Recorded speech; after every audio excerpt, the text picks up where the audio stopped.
Hola amigos, buenos días. Me encuentro con Angie Elisandes, que nos visita desde Bogotá. Mi nombre es Sergio Aparicio. Vamos a hacer un vuelo en parapente con Quindío Aventurero, pero antes de despegar voy a hacer un chequeo de seguridad frente a la cámara. Así un favor, ¿tiene acá?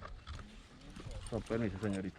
1, 2, 3, 4, 5, 6, 7, 8, 9, 10, 11, 12, 13. Perfecto. La Tebaida y este es el río La Vieja, que hasta ahí va el Quindío. Hasta ahí va el Quindío. Sí, después ya sigue el Valle del Cauca.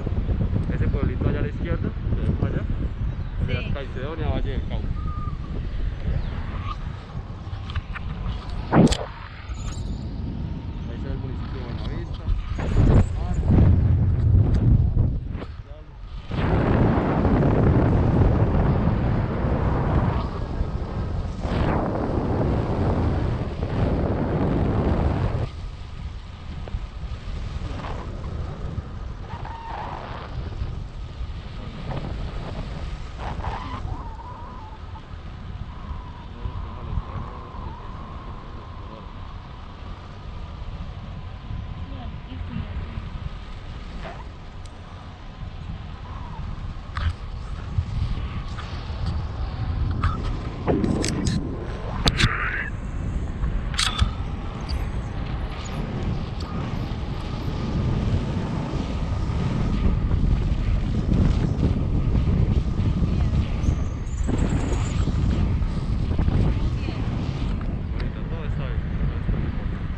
Incluso vamos a sentir un poquito de cosas, pero eso para empezar a subir, ¿listo?